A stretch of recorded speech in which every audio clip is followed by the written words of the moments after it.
all, it's James Johnson, aka Sulfur Blood, and I'm back with more of my famous artwork. Every now and then I do a video, and that video is just based off of some random thing I drew in paint. And in this instance, we have what I consider basically the political spectrum of our country, minus the independents. So those people who are truly independent, don't vote, don't care about politics, they're not part of this circle in any way. There's a large number of those people. Sadly, in the year 2021, even the people who don't give a shit about politics, who want absolutely fucking nothing to do with it, they're having to deal with it. Wherever they go, somebody is poking and prodding them with their own version of what's wrong with our country today. Everybody's being pushed into a box. Everyone's being pushed into a side. And you know who I blame for that? Who else would I blame? I'm on the right, so obviously I'm going to blame the left. But I'm serious. It is the left's fault. It really is. So if you look at this circle, you're going to see several different bisections. The purple up at the top is what I like to consider the rational or sane Democrats.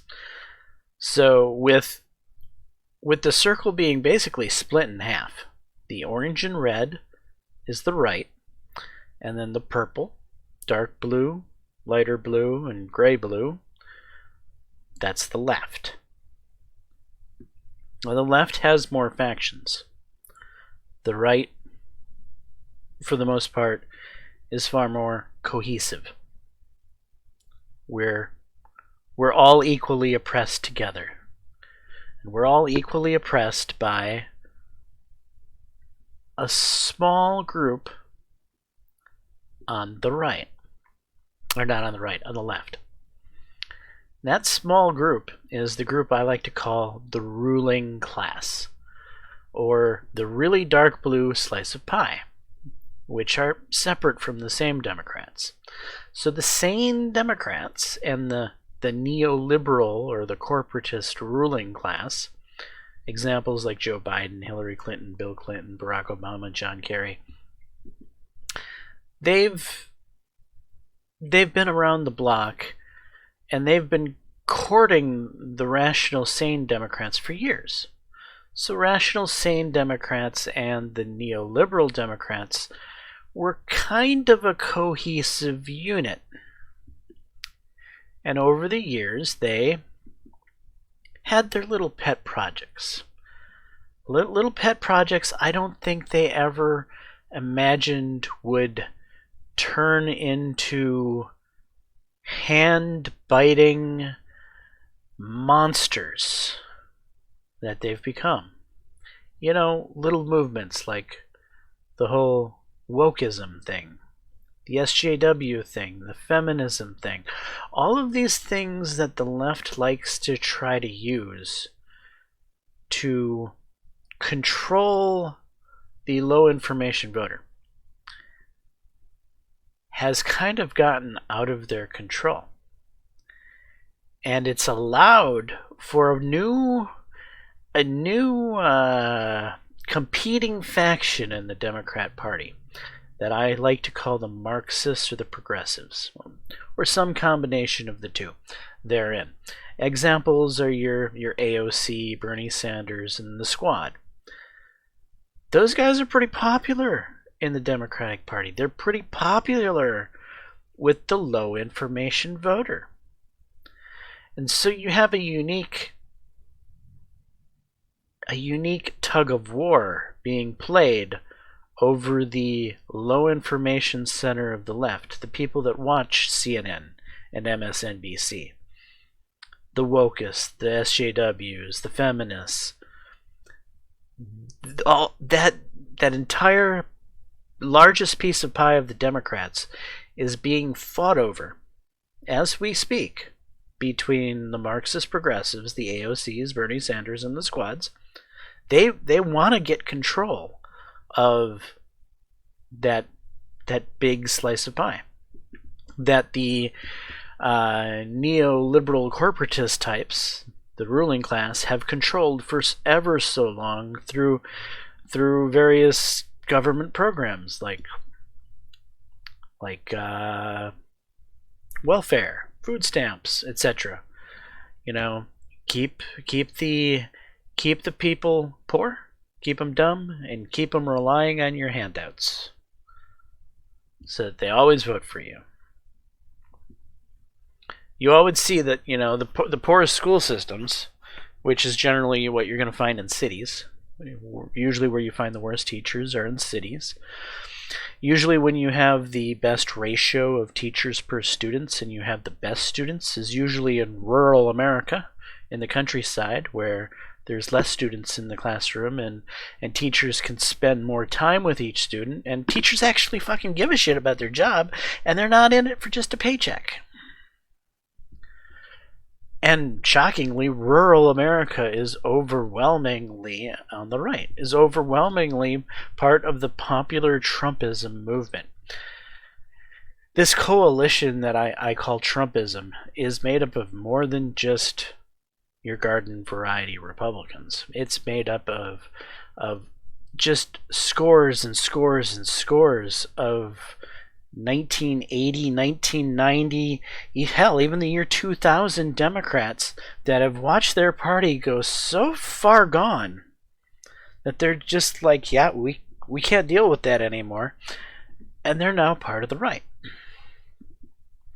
The Republican Party has literally completely changed face over the last 20 years. It's nothing like it used to be. It's really a completely different party because it's made up of such a larger piece of what used to be the left.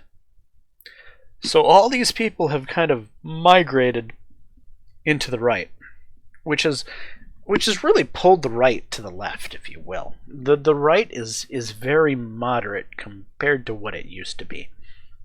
But you still have the old guard, the neoconservatives, people like Mitt Romney and Liz Cheney and Mitch McConnell. They're still in the way. And so I like to consider them the swamp, though that's not the real swamp that is the real problem in Washington. Yes, the old guard, the old politicians are certainly a problem. And they are a problem because they're so intertwined with the actual swamp. The actual swamp are your government bureaucracies.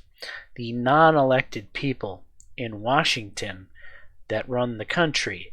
Your groups like the FBI and the CIA and the other alphabet soup agencies that have these people that are not elected, that are in positions of power.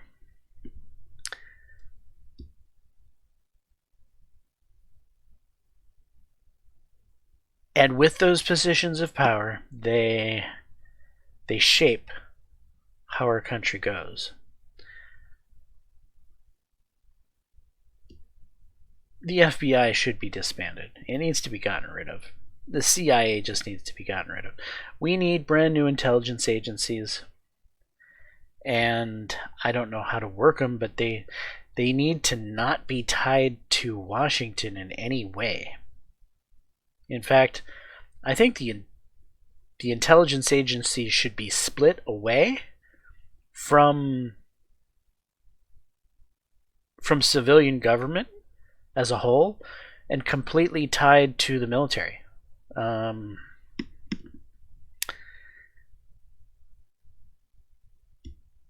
I think the military has a much better opportunity to keep our intelligence agencies from turning into the dogs that they are, that bite the hand of their owner and then try to take control through blackmail, political subterfuge, etc. And if you don't think it's happening, folks, it's happening. There's folks in the CIA and FBI that really push what these politicians do because they have created things that they can hold over the heads of the politicians. The politicians are like puppets for them. Trump wasn't, though. Trump was a big problem. All right, so what are we looking at here? We're looking at orange and dark blue are your swamp monsters, your old guard politicians that need to go.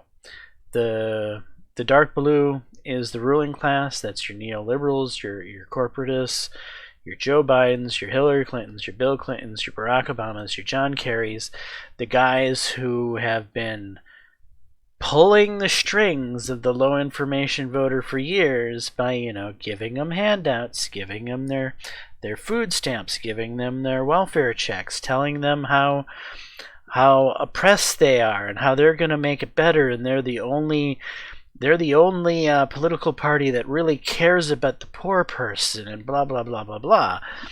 It's just always been a lie, and it's a lie that the low information voters sometimes breaks out of. Every now and then a few more low information voters break out of the CNN MSNBC cult, and they wake up to the fact that it's a big lie. The left doesn't care about them. It's the right that actually gives a shit about them. It's the right that actually improves the economy. It's the right that actually creates jobs. It's the right that actually improves their standards of living.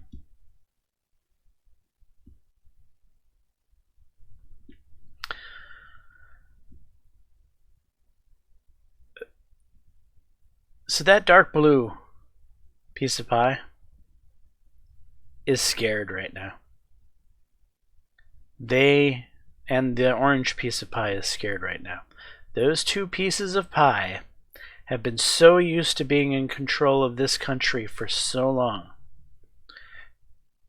And those two pieces of pie are more intertwined than they would like to admit.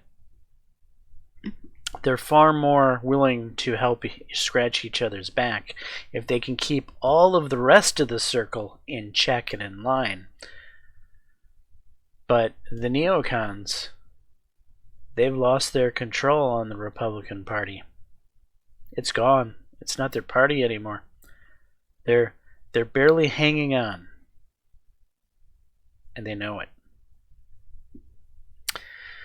The neoliberals, the corporatists in the ruling class, your Joe Bidens, etc. They still seem to have enough sway over the bureaucrats, enough sway over the media, enough sway.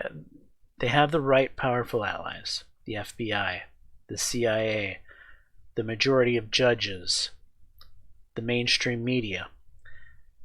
With that, they can still control the largest portion of that piece of pie. But they too are scared of the Marxist progressives that are fighting for their control of the blue side of the pie.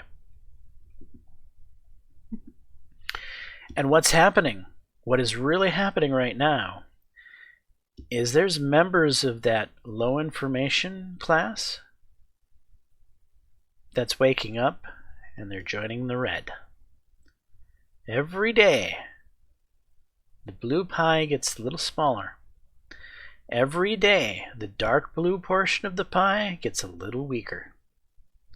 Every day, the orange portion of the pie gets a little weaker. Every day, the gray-blue portion of the pie It gets a little stronger, sadly. But every day the red portion of the pie gets a little stronger too.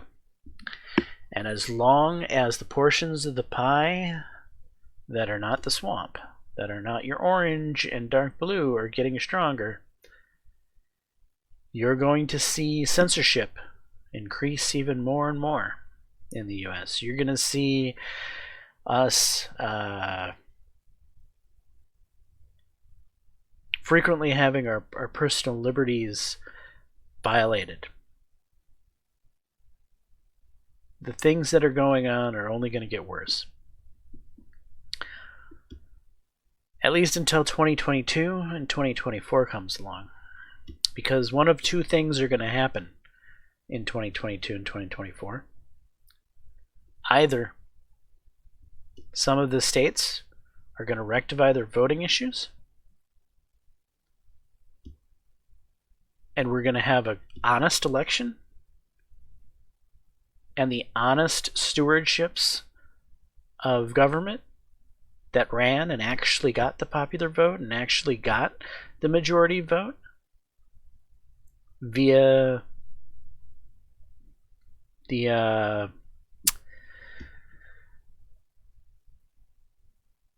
college. So, it's not all a popular vote. It's also about who gets what vote. But for congressmen, it's not, though. Congressmen are more directly proportional to a popular vote, as are senators. And in 2022, that's not a presidential election, right? Those are your local congressmen, maybe some senators. Yeah, senators. And we're going to see what happens in those elections. Are those elections going to be legitimate? There's a lot of states that are doing a lot of the right things. The federal government is still trying to pass H.R. 1. They're desperately trying to increase the voting age to 16. They're desperately trying to make Puerto Rico and Washington, D.C. a state because they kind of see the writing on the wall. They see that their day of controlling the political landscape is coming to an end. And I think they've only hastened their demise. Joe Biden is an absolute invalid. And there's no way he actually got fucking elected. The fact that whatever they did to cheat the election is only having the Barbra Streisand effect. They're desperate, last gasp at trying to control government is only going to take government away from them faster. It really is. So in 2022, well, that's as long as the elections are free and fair in 2022 and 2024. If states don't get the voting issues resolved, then we're going to see even more blatant and obvious banana republic voting going forward. If things don't get fixed in 2022 and 2024, we'll know in 2022 and 2024 where the country's going. It's either going to be a red wave, and the old guard is going to be getting pushed out the door, which will bring about maybe some sanity to return to this country, and maybe this country to get back on track of being the great country it is. And maybe we can start educating these people whose minds have been filled full of dangerous propaganda. Or we don't get the voting fixed, and it's us who are going to be the oppressed. Even though we're the majority, unless we stand up for ourselves. At some point it's going to become obvious. To a lot of us, it's obvious right now what happened in the last election. but it's not clearly obvious to everyone yet. At some point, we're going to have to take a stand. If we continue to let our elections be tarnished and subverted. So either in 2022 we have good, honest, free, and fair elections with a red wave, or the Banana Republic shit will continue forward. It'll become blatantly more obvious, and we will become even more oppressed, and we will see even more of our physical liberties taken away as the larger the red portion of the circle becomes, because it'll become bigger than half of the circle. It'll start to become 60% of the circle, 70% of the circle, 75% of the circle, and as that circle grows, that minority that is in line with the ruling class will have to install even more and even more and even more harsher ways of trying to control the ever-growing populace, until we end up in a system like China. Anyway, I'm James Johnson, aka Sulfur Blade. This is my, I don't know, kind of sour and dour and depressing look at the state of our country. I think this pretty much summarizes it pretty closely. We have an odd dichotomy going on, where we have kind of a 50-50 split. But in the 50-50 split, we have our own little problems. We have the neoconservatives on the right, and on the left, they just have a whole mass of very different people who vote together because the right's bad.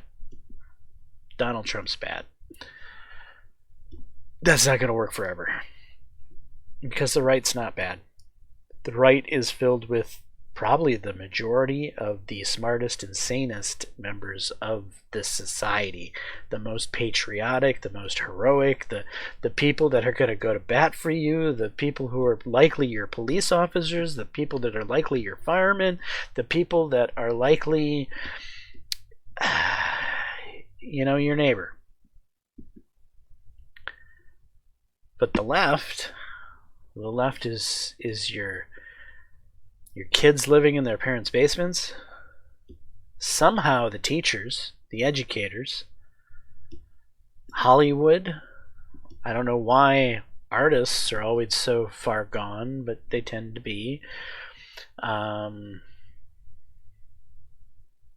Yeah, it is what it is, folks.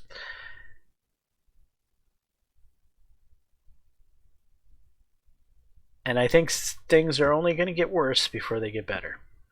I think 2021 and early 2022, late 2021 and early 2022 could be the worst 2 years Americans may ever see in recent history. I don't want to compare them to some of the political upheaval around the time of the Civil War, because that was a bit different day. And federal government had a much harder time trying to control the populace, because technology, the ability for communication to travel, the ability for travel at all. The country was quite big, and even to get some correspondence from one point to the other took several days, possibly weeks. We live in the day of instant communication. We live in the day of the internet. Competing bad ideas on the internet. A day when the private sector controls the ideas of the internet, and they can censor whoever they want.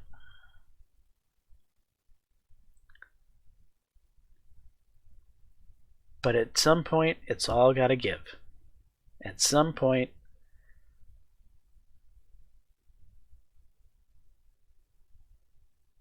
the craziness